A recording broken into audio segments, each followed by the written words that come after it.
अस्सलाम वालेकुम स्टूडेंट। पिछले लेक्चर में हमने एग्जांपल डिस्कस की थी वेक्टर स्पेस की। इसमें कुछ और एग्जांपल हम डिस्कस करते हैं।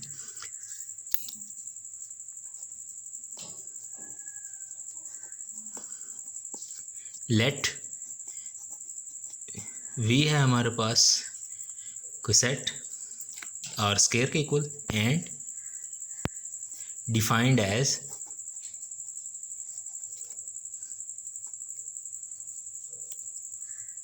Defined addition and scalar multiplication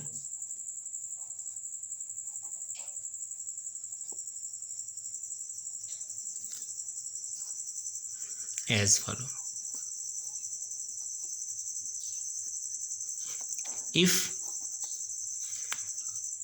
you हमारे पास वेक्टर है u1 u2 ऑर्डर पेयर्स होते हैं ना आर स्केल में, और v हमारे पास वेक्टर है v1 v2। एडिशन और स्केलर मल्टीप्लिकेशन कैसे हमने डिफाइन की है? u plus v u1 plus v1 और u2 plus v2 and if k is any scalar then ku is equal to ku1 और 0।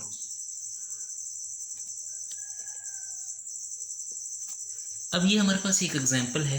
हमारे पास जो सेट है वो ऑर्डर पेयर्स हैं, यानी कि 2 डिमेंशन में हैं, आर स्केयर में है, और हमने एडिशन और मल्टीप्लिकेशन स्केलर मल्टीप्लिकेशन डिफाइन की है। कैसे डिफाइन की है कि u प्लस वी, जो एडिशन है वो तो ऐसे डिफाइन किया हमने u1 प्लस v1 और u2 प्लस v2, और स्केलर मल्टीप्लिकेशन जो है वो हमने ऐसे डिफाइन किया है कि ये फर्स्ट जो नंबर है इसके साथ तो मल्टीप्लाई होता है स्केलर, लेकिन सेकंड वाले को ज़ीरो कर देता है, सेकंड वाले को ज़ीरो कर देता है। ये हमने डिफाइन की है स्केलर मल्टीप्लिकेशन भी और एडिशन भी।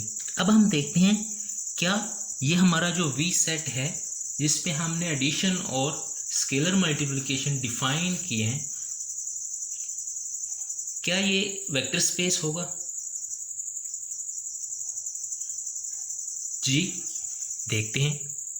वेक्टर स्पेस के लिए हम क्या करते थे कि 10 प्रॉपर्टीज़ को हम सॉल्व करते थे, 10 प्रॉपर्टी को हम वेरीफाई करते थे। अगर कोई सेट उन 10 की 10 प्रॉपर्टीज़ को सेटिस्फाई करता है तो उसको हम कहते हैं वेक्टर स्पेस। अब यहाँ देखें, एक लास्ट प्रॉपर्टी थी 10 प्रॉपर्टी, ये सारी प्रॉपर्टीज़ को सेटिस्फाई करेगा, लेकिन एक प्रॉपर्टी जो हमने कहा था लास्ट 10th एक्सियम, जो 10th एक्सियम थी हमारी 1 u is equal to u, इसको ये सेटिस्फाई नहीं करता। देखें 1 हमारे पास कोई स्केलर है, स्केलर k जो है वो हमारे पास 1 है, एंड u हमारे पास वेक्टर है u1 और u2, u1 और u2 ऑर्डर पेयर्स में है और स्केयर में से हमने लिया वेक्टर। तो जब हम 1 को मल्टीप्लाई करेंगे u के साथ तो क्या हो जाएगा 1 u1 और सेकंड वाले को ज़ीरो कर देगा। क्यों ज़ीरो करेगा? क्योंकि हमने मल्टीप्लिकेशन ही ऐसी स्केलर मल्टीप्लिकेशन डिफाइन ही इस तरह की है। अब देखें क्या ये u के इक्वल है? नहीं, u के इक्वल नहीं है। अगर u के इक्वल नहीं है तो ये एक्सियम जो है वो सेटिस्फाई नहीं होती। सो v is not vector space.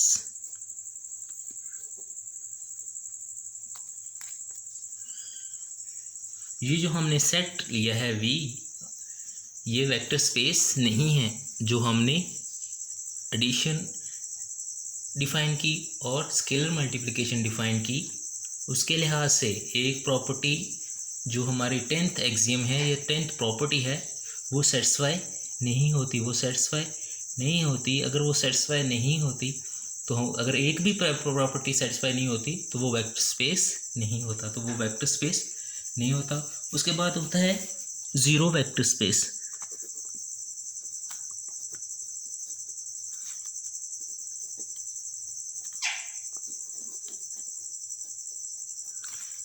Zero vector space क्या होता है?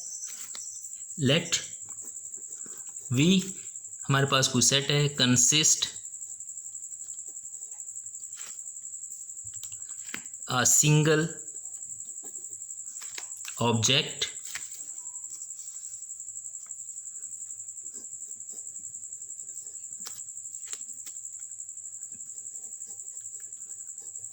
which we define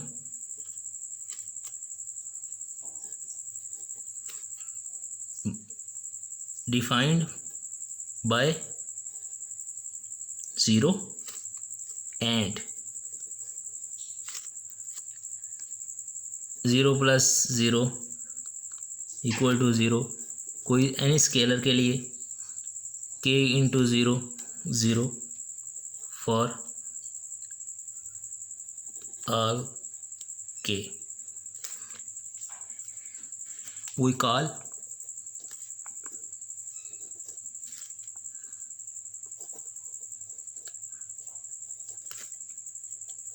is a vector space।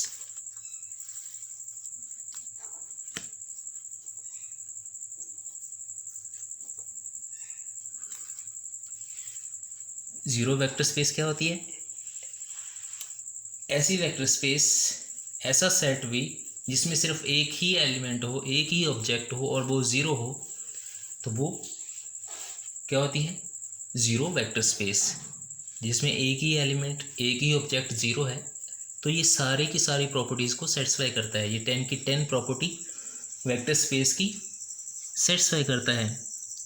तो इसको हम कहते हैं ज़ीरो वेक्टर स्पेस, जिसमें सिर्फ एक ही ऑब्जेक्ट होता है, वो होता है ज़ीरो या ज़ीरो वेक्टर आप कह लें। अब हम डिस्कस करते हैं सब स्पेस। डेफिनेशन तो हमने पिछले लेक्चर में भी डिस्कस की थी। अब हम दोबारा इसको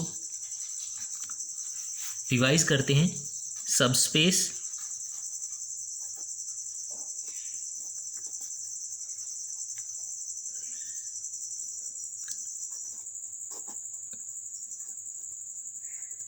definition: a subset W of a vector space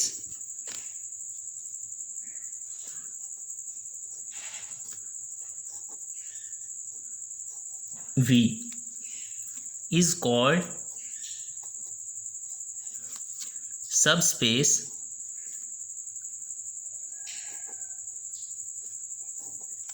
of V if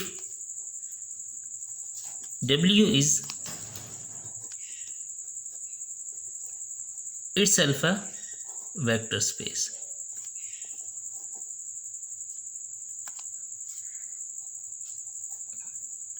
Under the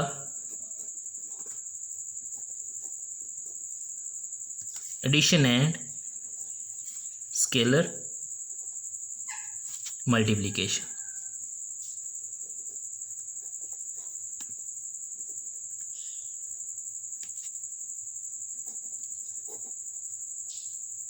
defined on V। V हमारे पास कोई वेक्टर स्पेस है और उसका हम कोई W सबसेट लेते हैं, तो उस W को कब हम सब स्पेस कहेंगे? जब वो W इटसेल्फ एक वेक्टर स्पेस हो। इटसेल्फ वेक्टर स्पेस का क्या मतलब है? कि वो वेक्टर स्पेस की सारी प्रॉपर्टीज़ को सेटिस्फाई करता हो। वो जो सबसेट हम लेंगे वो सारी की सारी प्रॉपर्टी वेक्टर स्पेस की जो हमने V पे डिफाइन की हुई है उस पे वो उसको सेटिस्फाई करे तब हम उस सेट W को क्या कहेंगे, सब स्पेस ऑफ V।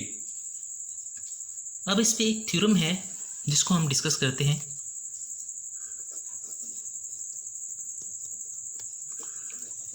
थ्योरम क्या है कि सब स्पेस को प्रूव करने के लिए हमें वो पूरी 10 की 10 प्रॉपर्टीज़ सेटिस्फाई करने की ज़रूरत नहीं है। हमें वो पूरी 10 की 10 प्रॉपर्टीज़ को सेटिस्फाई करने की ज़रूरत नहीं है। ये थ्योरम हमारे लिए काम आसान कर देता है। ये हमें सिर्फ 2 प्रॉपर्टीज़ देता है कि अगर कोई सबसेट इन 2 प्रॉपर्टीज़ को सेटिस्फाई कर दे, होल्ड कर दें ये 2 कंडीशंस उस सेट सबसेट के लिए, तो वो सबसेट क्या हो जाएगा, सब स्पेस हो जाएगा उस मेन वेक्टर स्पेस का। जी, थ्योरम क्या है? If W is a set of one or more vectors from vector space V। हम वेक्टर स्पेस V में से कोई सेट W लेते हैं, उसमें एक वेक्टर भी हो सकता है, उसमें मोर वेक्टर भी हो सकते हैं। Then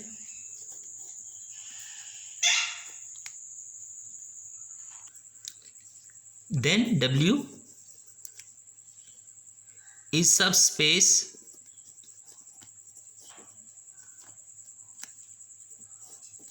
of V if and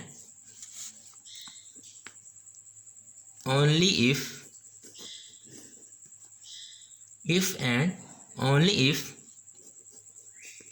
the following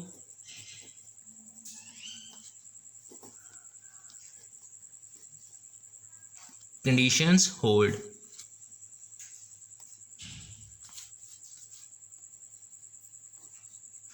अगर इन कंडीशन को होल्ड करेगा तो उसको हम क्या कहेंगे, सब स्पेस। फर्स्ट कंडीशन क्या है, if U and V are vectors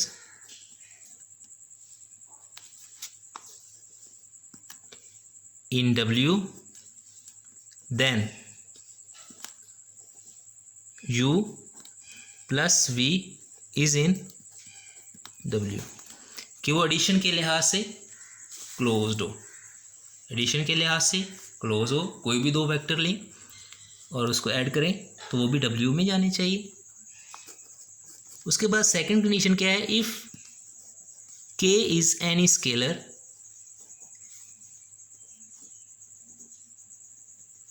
and U is vector in W, then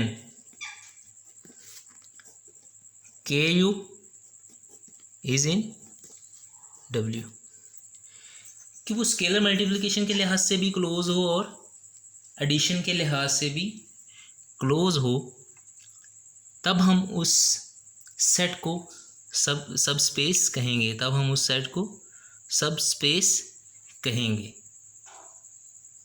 जी, ये 2 कंडीशंस हैं हमारे पास, A और B। अगर ये दोनों कंडीशंस कोई सबसेट किसी वेक्टर स्पेस का होल्ड करे तो उसको हम कहते हैं सब स्पेस। उसको हम क्या कहेंगे, सब स्पेस उस मेन वेक्टर स्पेस की। अब ये जो 2 प्रॉपर्टीज़ हैं, ये 2 प्रॉपर्टीज़ उन पूरी 10 प्रॉपर्टीज़ को सेटिस्फाई करती हैं।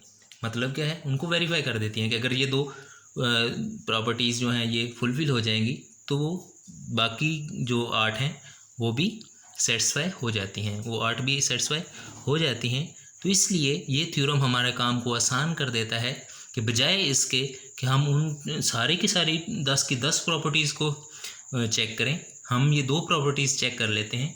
अगर ये दो प्रॉपर्टीज़ होल्ड कर जाती हैं तो वो सबस्पेस बन जाती है, तो वो सबस्पेस बन जाती है। अब हम एग्जाम्पल डिस्कस करते हैं जी। एग्जाम्पल,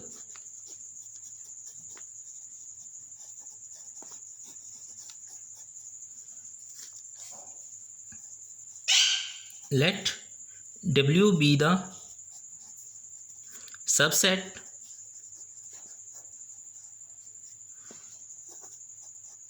of R3 consisting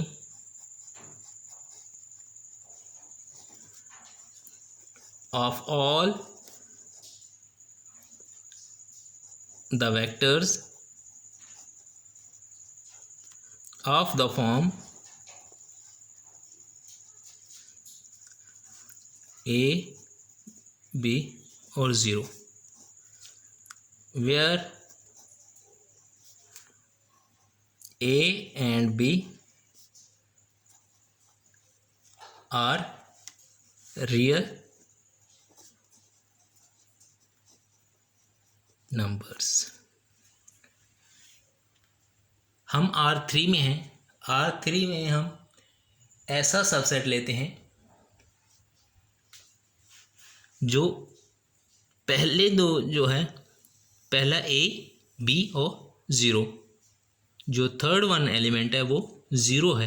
अगर इस टाइप के हम एलिमेंट लें W सेट में, W सेट हमारा क्या है, R3 का सबसेट है जिसका हर जो वेक्टर है वो इस फॉर्म का है, जिसका हर वेक्टर इस फॉर्म का है, A, B और 0 फॉर्म का है। तो हम इसको शो करते हैं, क्या ये सब स्पेस है R3 की। ये जो हमने सबसेट लिया है ये वो दो थ्योरम वाली दो प्रॉपर्टीज़ हैं उनको सेटिस्फाई करता है। अगर उन दो प्रॉपर्टीज़ को सेटिस्फाई करता है तो ये हमारा सब स्पेस होगा R3 का। हम इसको सॉल्व करते हैं।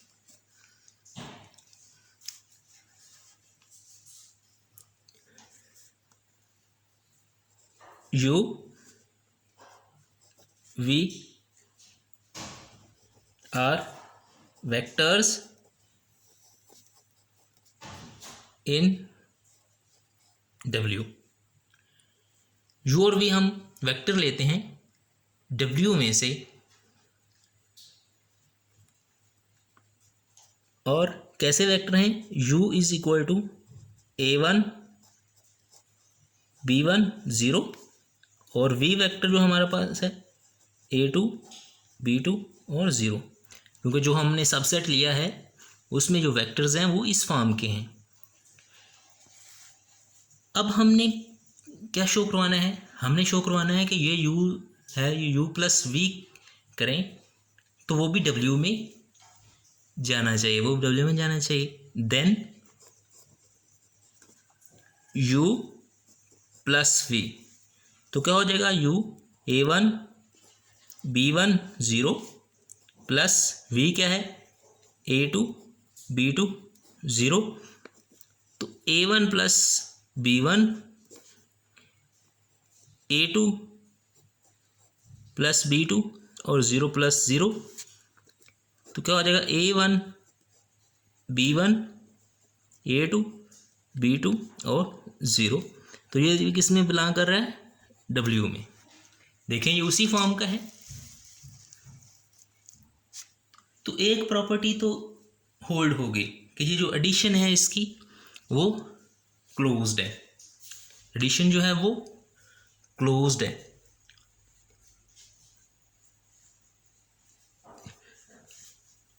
अब हम सेकंड प्रॉपर्टी देखते हैं B। सेकंड प्रॉपर्टी में क्या था, कोई भी स्केलर लें और W में से कोई वेक्टर लें और उसको मल्टीप्लाई करें तो तब भी हमारे पास जो आंसर आना चाहिए वो W में आना चाहिए। तो हम लेट करते हैं, let K be any scalar and U हम लेते हैं vector A B A1 B1 और 0, किस में से? W में से। तो हम मल्टीप्लाई करते हैं KU,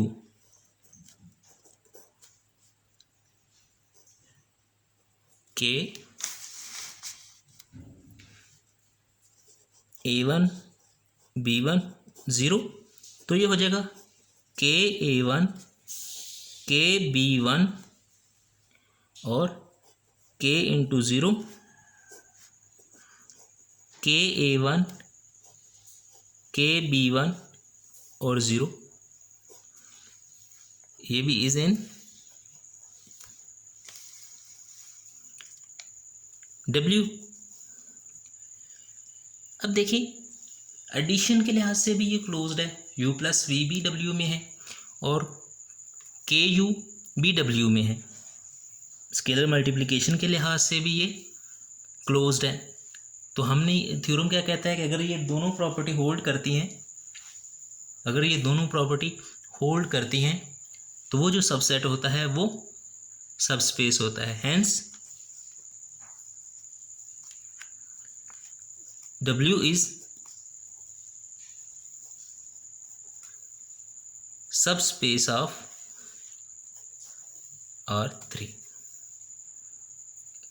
तो ये क्या होगा, W हमारा सेट क्या हो जाएगा, ये सबस्पेस हो जाएगा R3 में से। ओके, थैंक्स, अल्लाह हाफिज़।